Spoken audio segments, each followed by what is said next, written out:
மண்ணில். என் தாய்மொழி தமிழ் இங்க பெயர் பலகைகள்ல இல்ல, ஆட்சி மொழியா இல்ல, அலுவல் மொழியா இல்ல, கோப்புகள்ல இல்ல.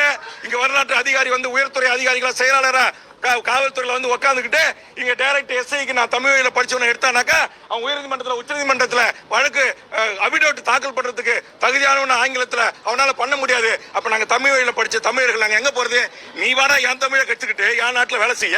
அதான் தெலுங்கானா உத்தரவு போட்டிருக்கா இல்ல, சிபிஎஸ் ஸ்கூல்லயே நீங்க என்ன பண்ணி உத்தரவை நான் படிக்கிறேன் 27 இணையத்தில் தட்டி பாருங்க. அந்த உத்தரவை காட்டி நான் பேச போராடுறேன், பேச அனுமதி கேட்கிறேன். அனுமதி மறுத்து நான் தகராறு செய்கிறேன்னு சொல்றாங்க. நான் தகராறு செய்யும் நோக்கம் அல்ல. என் தாய்மொழி தமிழுக்கு இழுக்க ஏற்பட்டது 10.5%. அதே மாதிரி நான் சொன்னேன், உயர்நீதிமன்றத்தில் உச்சநீதிமன்றத்தில் எங்கேயும் தடை இல்லை. அதனால மாண்புமிகு முதலமைச்சர் சாதிவாரி கணக்கெடுப்பு நீங்க நடத்தலாம், எல்லா சாதிகளுக்கும் அவர்கள் எண்ணிக்கை ஏற்றவாறு இடஒதுக்கீடு வழங்குன்னு நான் சொல்றேன். இதை சொன்னா சேகர் பாபு எழுந்து கத்துறாரு.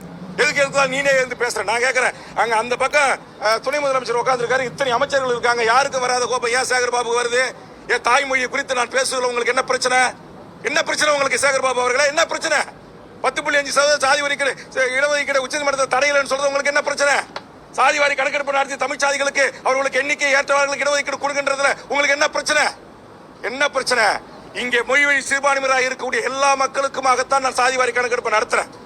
அப்ப என்னுடைய கோட்பாட்டை, என்னுடைய லட்சியத்தை, என்னுடைய கருத்தை, என்னுடைய பிரச்சனை, நான் எந்த பிரச்சனையை நான் பேச வருகிறேன் என்பதை புரிந்து கொள்ளாமலேயே மிக மோசமாக கூச்சலிடுவது. இந்த பக்கம் அதிமுக எம்எல்ஏ அவர் யாரு, ஒருத்தர் கோவிந்தசாமியா, அவரு முனுசாமி வேல்முருகன் பேச்ச நீக்கு, இந்த பக்கம் உதயகுமார் வேல்முருகன் பேச்ச அவைக்குறிப்பு நீக்கு. என்ன வேல்முருகன் சட்டத்துக்கு புறமா பேசிட்டான்? என் தாய்மொழி தமிழ் வழியில படிச்சவங்களுக்கு 10 ஆண்டு கால வேலை இல்லை. என் தமிழ்நாட்டை சேர்ந்த இளைஞர்களுக்கு வேலை தராம நீங்க அண்டை மாநிலத்தை சேர்ந்த இந்தியாவை சேர்ந்த எவரு வேணுமாலும் வந்து இங்க வேலைக்கு சேர்றான்னு போட்ட உத்தரவை தோல் உரித்து காட்டின அந்த அதை மாத்த செஞ்ச அதுக்காக அவங்களுக்கு ஆத்திரம் தாங்க முடியல. இது நான் தான் சொல்றேன், கிருபாகரன் ஜஸ்டிஸ் புயந்தி பெஞ்சி தீர்ப்பு இருக்கு நான் கொடுக்குறேன். அதே மாதிரி சென்னையில வடநாட்டுக்காரன் 1200 பேர் பேராசிரியர் துணை ஐடி பாலிடெக்னிக் உள்ள வந்துட்டான். லிஸ்ட் ஓட்டும் போது தான் தெரியுது, சர்மா குர்மா பத்திரிகை மூத்த பத்திரிகையாளர் தெரியும். நான் தான் போராட்டம் பண்ணி தடுத்தேன். நான் தான் சென்னை உயர்நீதிமன்றத்தில் என்னுடைய சார்பாக வழக்கறிஞர்கள் பொதுநல வழக்கு போட்டு அதுல குண்டாசுல உள்ள போட்டேன். நம்முடைய அஞ்சல் நிலையத்தில் வந்து 25 மதிப்பெண் தேர்வு, தமிழ்நாட்டில் 24 மதிப்பெண் எடுக்கிறான். பெரம்பூர் ரயில் பெட்டி தொழிற்சாலையில் வந்து தேர்வு எழுதுறான். தமிழ்நாட்டுக்காரன் ஒரு ஹாலில், இந்திக்காரன் ஒரு ஹாலில். இந்திக்காரன் 100 பேர் அப்படியே பாஸ் ஆகி உள்ள போறான், தமிழ் 100 பேர் ஃபெயில் ஆகிறான். என்ன காரணம்? அங்க கொஸ்டின் அண்ட் ஆன்சரை இந்தி சூப்பர்வைசர் சொல்லி கொடுக்குறான், தமிழ் வீட்டுக்கு வரான். பெரம்பூர் ரயில் பெட்டி தொழிற்சாலை ஒரு தமிழுக்கு வேலை கிடையாது. நான் தான் சென்னை ஜிஎம் அலுவலகத்தை முற்றுகையிட்டு ஏகே விஸ்வநாதனோட பேச்சுவார்த்தை நடத்தி ஒப்பந்தம் ஏற்படுத்தி மாவட்டத்தில் இருக்கிற உள்ளூர் தமிழர்களுக்கு வேலை வாய்ப்பு அடிப்படையில் இனி வேலைக்கு எடுக்கணும்னு சொல்லி வரலாற்று சிறப்பு மிக்க மாற்றத்தை செய்தவன் நான். அது வரையில ஒரு தனியார் ரயில் பெட்டியில் பீகார்ல இருந்து வருவான், 10,000 பேர் தேர்வு எழுதுவான், 10,000 பேர் ரயில்வே துறைக்கு போயிட்டு இருப்பான். அப்ப இதெல்லாம் தடுக்க வேண்டிய பொறுப்பு நாட்டில் இருக்கிற அதிமுக திமுக ஆட்சிக்கு இருக்கு. நீங்க செய்யல. நான் ஒரு ஆள் எம்எல்ஏ உள்ள வந்து நீங்க செய்ய வைக்கல, செஞ்சிருக்கிறேன். இது உங்களுக்கு தாங்க முடியல. நேற்றுக்கு நான் சொல்லி காட்டிட்டு அதிமுக ஆட்சியில வேல்முருகன் ஆலோசனை சொல்லிதான் மருத்துவக் கல்லூரி வந்துச்சு, வேல்முருகன் ஆலோசனை சொல்லிதான் பொறியியல் கல்லூரி வந்துச்சு, வேல்முருகன் ஆலோசனை சொல்லிதான் லாட்டரி தடுப்பு சட்டம் கொண்டு வந்தாங்க. அதே மாதிரி மணல் குமாரி அரசுரிமை ஆக்க நான் சொன்ன உடனே 2 கட்சிக்கும் சேர்ந்து இருக்கிற சேகர்பாபு போன்றவருக்கும் இங்க சொன்ன இவங்களுக்கும் உதயகுமார் போன்றவர்களுக்கும் அப்படியே பத்திக்கிட்டு எரியுது. ஆமாம், நீங்கள் தமிழ்நாட்டை ஆண்ட போது செய்த தவறுகளை சுட்டி காட்டுவேன், நல்லது செய்தால் பாராட்டுவேன்.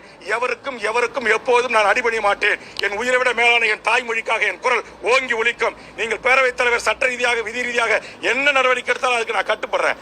மாண்புமிகு முதலமைச்சர் சேகர்பாபு சொன்ன அதே வார்த்தையை பயன்படுத்தி என்னை பேசியதற்காகத்தான் நான் வருத்தப்படுகிறேன். ஆனால் என் மொழிக்காக, என் இனத்திற்காக, என்னுடைய சமூக நீதி கோட்பாட்டுக்காக நான் தொடர்ந்து போராடுவேன். அதில் எந்தவித சமரசமும் இல்லை என்பதை பத்திரிகை நண்பர்களுக்கு நான் தெரிவித்துக் கொள்கிறேன். நன்றி, வணக்கம். ஏன் நாடாளுமன்றம் என்ன? இந்திய நாட்டில் இருக்கிற 120 கோடி மக்களுக்குமே மாண்பு மிக்கது நாடாளுமன்றம். அந்த நாடாளுமன்றத்திலேயே நாடாளுமன்ற உறுப்பினர்கள் பேரவைத் தலைவரை சூழ்ந்து கோஷமிடுவதற்கு பேசுவதற்கு வாய்ப்பு இருக்கு. நான் நேற்றுக்கு பாராட்டினேன்ல, நம்ம தமிழ்நாட்டை சேர்ந்த நாடாளுமன்ற உறுப்பினர்கள் எவ்வளவு அற்புதமா 1 to 1 பாயிண்ட் பண்ணி அழகா அங்க சங்கி அமைச்சர்களை லெப்ட் அண்ட் ரைட் வாங்குறாங்க. அவங்க எவ்வளவு ஆவாசத்தோட பேசுறாங்க. அது பிரதமர், உள்துறை அமைச்சர் எல்லாரும் கேட்டுட்டு தானே இருக்கிறாங்க. இங்க ஏன் கேட்க மாட்டேங்கிறீங்க? ஏன் கோவம் வருது? என்ன மரபு இல்லையா? அதிமுக உள்ள வந்து மேல உட்காரலங்க, வெளிநடப்பு செல்ல அவங்களதான் வெளிநடப்பு செஞ்சாங்க. வெளியேற்றல, தகராறு பண்ணும்போது வெளியேற்றுவாங்க. பல முறை இருக்கா. கடந்த 2009 2011 சட்டமன்ற உறுப்பினர் எத்தனை முறை முன்னாடி வந்து உட்கார்ந்து போராடிருக்காங்க. இதே திமுக உறுப்பினர்கள் எல்லாருமே வெளியேற்றிருக்காங்களா? பேரவைத் தலைவர் முன்பாக போய் ஒரு கவனத்தை ஈர்ப்பதற்கு ஒரு முழக்கு எனக்கு வாய்ப்பு கொடுக்கப்படல, எனக்கு கொடுங்க, என் கருத்தை புதுசா பதிவு செய்ய விடுங்கன்னு சொல்ற கேட்க எனக்கு உரிமை இருக்கு. பேரவைத் தலைவர் என்ன, நாங்க பேரவைத் தலைவர் தகராறு செஞ்சானே இல்ல அமைச்சர்கிட்ட தகராறு செஞ்ச, எனக்கான வாய்ப்பை கொடுங்க. என்னுடைய பேரை சொல்லி உதயகுமார் சொல்றாரு, என்ன சொல்றாரு? வேல்முருகன் 10 ஆண்டு காலம் அதிமுக ஆட்சியில் தமிழ் வழிபடுத்தவங்களுக்கு வேலை இல்லைன்னு சொல்லிட்டாரு. இது தவறான தகவல். வேல்முருகன் பேச்சு அவை குறிப்பில் நீக்குங்க அப்படின்றார். ஒட்டுமொத்தமா அதிமுக உறுப்பினர்கள் எழுந்து என் பேரை சொல்லி என்னை கண்டிக்கிறாங்க. அப்ப நான் தன்னிலை சொல்லணுமா இல்லையா? எனக்கு மைக் கொடுக்கணுமா இல்லையா? அப்ப நான் கேட்கும்போது இவங்களை என்னை பார்த்து உரிமையில பேசுவதற்கு யார் அதிகாரம் கொடுத்தா? சேகர்பாபு அமைச்சருக்கு இல்ல. அதை என்ன அந்த கோபத்தினுடைய வெளிப்பாடு என்ன? அதுதான் நான் கேட்கிறேன். நான் சொல்றேன், தெலுங்கானா அரசாணை செல்லே காட்டுறேன். தெலுங்கானால இப்படி ஒரு அரசாணை இருக்கு. அதே மாதிரி மாண்புமிகு முதலமைச்சர் அவர்கள் சிபிஎஸ்இ ஐபி போன்ற இந்த பள்ளிகளில் நடைமுறைப்படுத்துங்கன்னு சொல்றேன். அதை கேட்கவே மறுக்கிறாங்க, எனக்கு வாய்ப்பு கொடுக்க மறுக்கிறாங்க. அப்ப ஒரு 6-7 அமைச்சர் ஜி.கே. மணியும் நானும் பேசும்போது குறுக்கிட்டு எழுந்து பேச வாய்ப்பு கொடுக்குறீங்க. அப்ப நான் ஆதாரத்தை தானே சொல்றேன். கலைஞர் ஆட்சியில் போட்டு அரசாணையை நடைமுறைப்படுத்துங்கன்ற. உயர்நீதிமன்றத்தில் தடை இருக்கு, உச்சநீதிமன்றத்தில் தடை இருக்குன்றீங்க. தடையை நீக்கிறதுக்கு நடவடிக்கை எடுங்கன்னு சொல்றேன். அப்ப என் நாடுங்க இது, தமிழ்நாடுங்க, என்னுடைய தாய்மொழி தமிழுங்க. இங்க தமிழே படிக்காம எழுதாம பேச தெரியாம அரசாங்க வேலைக்கு வரலாம் அதிமுக ஆட்சியில் போட்டாங்களா இல்ல அரசாணை? அப்ப போட்டுட்டு சொல்றாங்க 2 ஆண்டு கழித்து பேச தெரியாம அரசாங்க வேலைக்கு வரலாம் அதிமுக ஆட்சியில் போட்டாங்களா இல்ல அரசாணை? அப்ப போட்டுட்டு சொல்றாங்க 2 ஆண்டு கழித்து அவர்கள் தமிழ் எழுத படிக்க பேச தெரிஞ்சா போதும் அப்படின்றாங்க. இதை மாண்புமிகு முதலமைச்சர் தளபதி கிட்ட சுட்டிக்காட்டு, அன்றைய பயணிகள் துறை மனிதவள மேம்பாட்டுத்துறை அமைச்சர்கிட்ட சுட்டிக்காட்டி தான் வேல்முருகன் ஆகிய நான் தான் அந்த சட்ட திருத்தத்தை மாற்றினேன். நான் மாத்தலனா இங்க வந்திருக்கிற உங்க பிள்ளைகள் யாரோ 25 வயசுல ஒரே ஒரு விஓவை கூட ஆக முடியாது. ஒரு பத்திரிகையாளர், ஒரு ஊடகத்துடைய தலைமை ஆசிரியர்கள் யாரும் இந்த ஜியோவை கண்டுபிடிக்கல. நான் தான் கண்டுபிடிச்சாங்க. 1 லட்சம் பேரை தட்டி நான் தான் செக்ரட்டரியேட்டை முற்றுகிட்டேன். 1 லட்சம் பேரை தட்டி நான் தான் டிஎன்பிசி அலுவலகத்தை முற்றுகிட்டேன். வேல்முருகன் என்னுடைய பேஜில் போய் பாருங்க. நான் தான் நீட்டு. நான் கேட்கிறேன், நீட்டுக்கு இதே எடப்பாடி ஆட்சியில் எவ்வளவு அடுக்கடுக்கான தமிழ்நாட்டுக்கு துரோகங்கள். நீட்டு தேர்வுக்கு 16 வயசு ஒரு 10-12 படிச்ச ஒரு பொண்ணு எப்படிங்க தேர்வு மத்திய பிரதேசத்துக்கு போக முடியும்? எப்படி கேரளாவுக்கு போக முடியும்? எப்படி ஆந்திராவுக்கு போக முடியும்?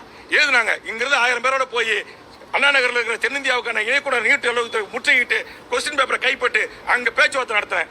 இன்னைக்கு உடனே அந்த நீட்டுக்கு என் தமிழ்நாட்டு மாணவர்கள் வெளியில போனவங்களை நீங்க திரும்ப பெறணும், அவங்க போனவங்களுக்கு எல்லாம் பேருந்து கட்டணம் கொடுக்கணும், ட்ரெயின் கட்டணம் கொடுக்கணும் அப்படின்னு சொல்லிட்டு இனி என் தமிழ்நாட்டு மாணவர்களை யாரும் வெளிமாநில தேர்வு அனுமதிக்க முடியாது. 25 லட்சம் பேர் டிஎன்பிசில குரூப் 1 குரூப் 4 வரைக்கும் எழுதுறதுக்கு காவல்துறை பாதுகாப்போடு எங்க ஆசிரியர்கள் பாதுகாப்போடு தேர்வு எழுதுற நடைமுறை இருக்கிற இன்ஃப்ராஸ்ட்ரக்சர் கொண்ட என் தமிழ்நாட்டில் என் மாணவர்கள் ஏன் எழுத முடியாது? ஏன் வெளியே அனுப்புறீங்க? அப்ப நோக்கம் என்ன? நோக்கம் தமிழர்களை வடிகட்டுவது, நீட்டு தேர்வில் எம்பிபிஎஸ்ல பிடிஎஸ்ல உயர்கல்வியில வெளியேற்றுவது. இன்னைக்கு அதே மாதிரி இன்னைக்கு எல்லா நுழைவுத் தேர்வுகளையும் கொண்டு வந்துறீங்க. இன்னைக்கு போய் ரயில்வே போய் ஆந்திராவில் எழுதுன்றீங்க. ஆந்திராவுக்கு எப்படி நான் போக முடியும்? அதைத்தான் நான் கேட்கிறேன். அப்ப என்னுடைய உணர்வு என்ன? ஒட்டுமொத்த தமிழ்நாட்டில் வாழ்கிற 7 கோடி மக்களின் உணர்வு. இது ஒரு சாதிக்கான உணர்வு இல்ல, ஒரு மதத்துக்கான உணர்வு இல்ல, ஒரு கட்சிக்காரனுக்கான உணர்வு இல்ல. ஒட்டுமொத்தமாக இந்த மண்ணில் வாழ்கிற அத்தனை கோடி மக்களின் வாழ்வுரிமை.